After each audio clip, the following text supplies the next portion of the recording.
Morning for Joe begins with the sharp electronic beep of his smart system, announcing the schedule of tasks awaiting him.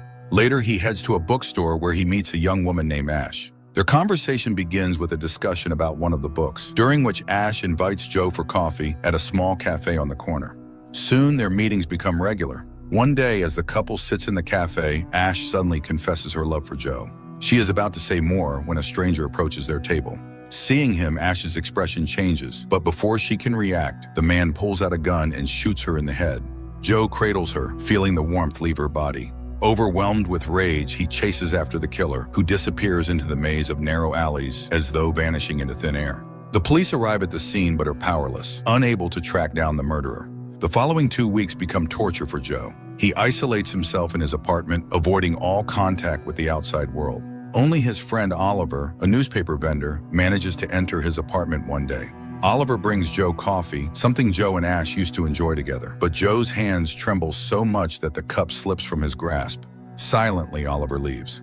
That same evening, Joe purchases a gun. Promising Ash a reunion soon, he presses the gun to his temple, but the trigger refuses to pull. Joe tries several more times, but the gun doesn't fire. When he points it at the couch, however, the bullet tears through the soft upholstery. Yet every time he aims the gun at himself, it doesn't work. In a fit of rage, Joe points the gun at the window. The shattered glass falls in fragments, and as he plummets downward, he suddenly feels like he's floating in the air. The AI assistant's beep pulls him from this strange flight.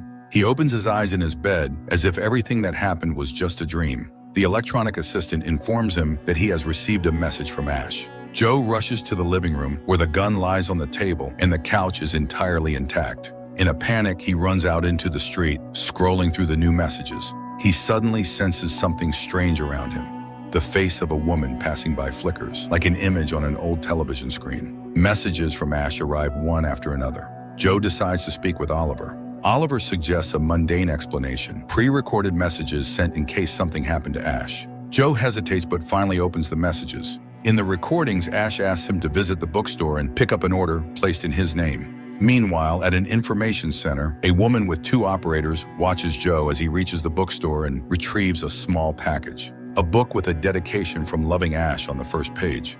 After reading the dedication, Joe suddenly feels a sharp headache. His vision blurs momentarily, but the symptoms quickly subside.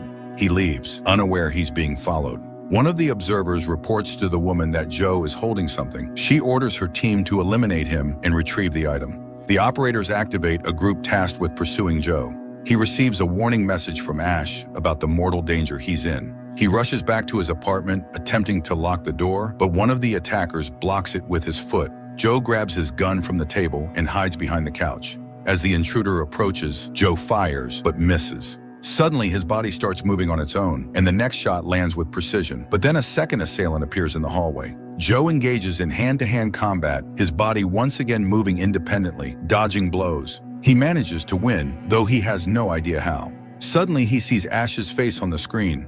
Not a pre-recorded message, but a live feed. As he tries to process what's happening, the body of the man he shot seems to evaporate into thin air. Meanwhile, the living Ash explains to Joe that she never intended to leave him, but someone had hacked the system. Now she has something important to tell him. A few years ago, global technology began to develop at an unprecedented pace. Thanks to advanced behavioral modeling, artificial intelligence and self-learning machines were created. Most of these innovations were designed by a talented engineer named Hunter, though they were primarily developed for the entertainment industry. However, Hunter dreamed of merging the real and virtual worlds into a living entity, fueled by streams of information. Alone, this dream seemed impossible until one day he received a message from an anonymous programmer offering to help. Together, they created the first digital universe, DU, a system that lacked only real people with genuine emotions and desires. When the system went live, Hunter began using it for experiments ranging from risky surgical procedures to testing cutting-edge weapons. He soon became the CEO of Syntech Corporation, accelerating progress even further. Simulations of people were incredibly cost-effective, yielding results much faster than traditional methods. Moreover, these simulations were remarkably convincing. Over the course of a decade, Hunter tested hundreds of versions, so many that he stopped counting. As Ash explains this to Joe, he begins to understand that he is just one of nearly 500 realities created by Hunter. The revelation leaves him shaken as he realizes he is not a living person, but merely a digital construct. Yet Ash sees him as a human being she loves. She reveals that she herself is a real woman from the physical world, where Hunter's experiments on unsuspecting individuals had been outlawed. When this happened, Hunter concealed the original system within the digital universe. However, Ash managed to find an entrance and met Joe there. She shows him a photo of Hunter, and Joe recognizes him as Ash's killer. Ash explains that Hunter disappeared after her death, using his administrative privileges in a way that threatens the entire system. The more the laws of physics are violated in the code, the more unstable the system becomes. Looking at another photo, Joe is stunned to see Oliver among the images. Ash explains that Oliver has been missing in the real world for many years. Learning that he works as a newspaper vendor in the DU, she suggests that his kiosk might be a disguised surveillance post, providing access to the DU or serving as a communication hub. She pleads with Joe to ask Oliver for help, as her digital body is likely already restricted. Meanwhile, Erica, Hunter's assistant, visits him in his lab, where he is manipulating a strange, crystalline sphere. Erica reports the failure to eliminate Joe. She suggests that the only way to prevent further external interference is to fully isolate the DU from all global networks. This, however, would effectively shut down the simulation, instantly killing millions of virtual residents who, in Erica's view, deserve protection. Hunter, however, dismisses these concerns. He believes the risks posed by the DU far outweigh the potential losses. By studying the DU, he hopes to foresee and neutralize future threats to the real world. His grand plan involves controlling and correcting problems before they arise, even if it means sacrificing virtual lives. He brushes aside ethical arguments, describing the victims as nothing more than algorithmically generated entities. He orders Erica to locate the real Ash, who, at that very moment, receives an unexpected call from Oliver. Ash asks for his help in finding the DU's entrance and the key to it, some kind of special device or code that allows access to the simulation. Their conversation is abruptly cut short as an alarm signals the arrival of armed Syntech operatives, intent on stopping Ash. She narrowly escapes her apartment. Drones patrol the streets, monitoring every movement, but she manages to evade their surveillance. Tracing Oliver's last known call location, she finds his home. Cautiously, he lets her in, only after ensuring she is unarmed. Ash explains that after college, she spent 10 years as an analyst at Syntech. She became entangled in the events when she began to suspect something was amiss and discovered that the people in the DU were not just algorithms, but real individuals whose consciousness had been uploaded into the simulation. Oliver, hearing Ash's story and witnessing the depth of her feelings for Joe, decides to help.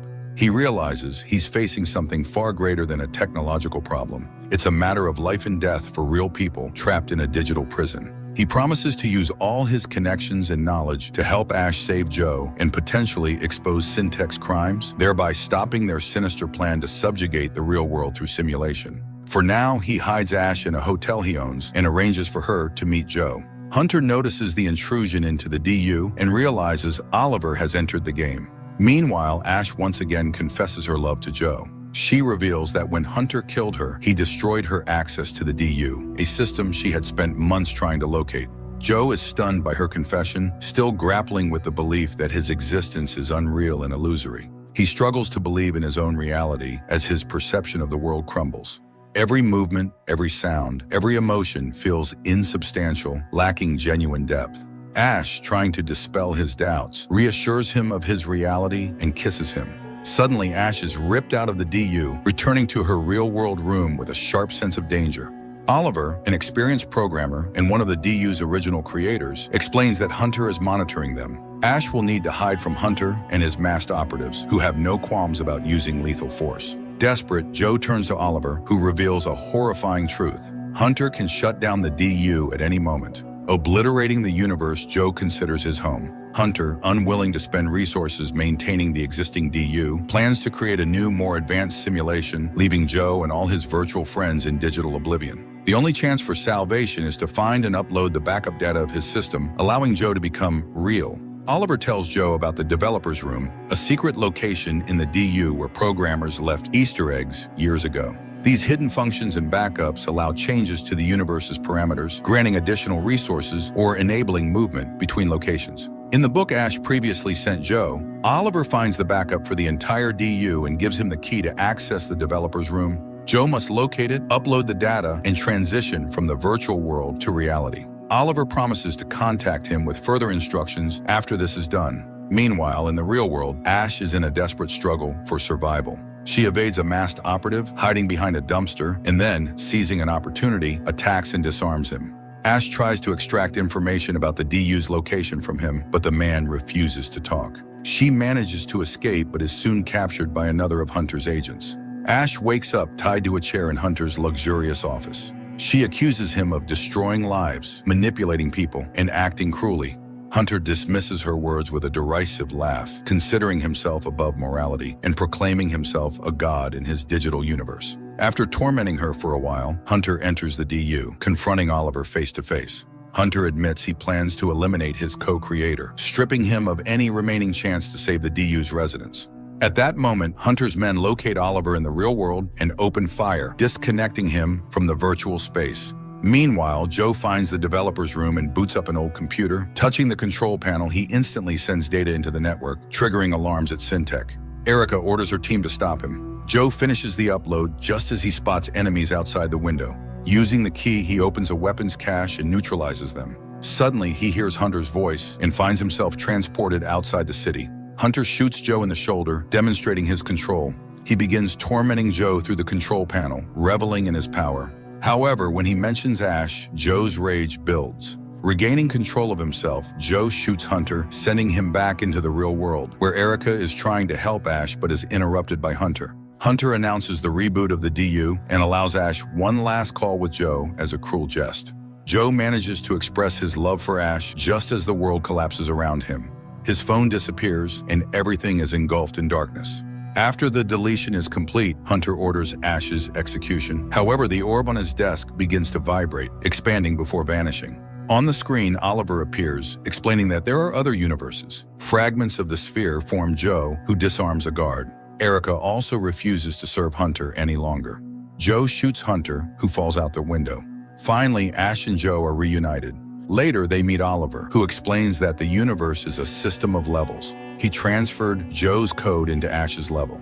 Oliver admits his mistakes but expresses renewed faith in humanity. Returning home, Oliver celebrates the favorable outcome with a drink and vanishes into a new level. After the release of The Matrix, the concept of humanity existing in a virtual reality inevitably feels derivative. To surpass its emotional and intellectual impact requires significant effort, something this story only partially achieves.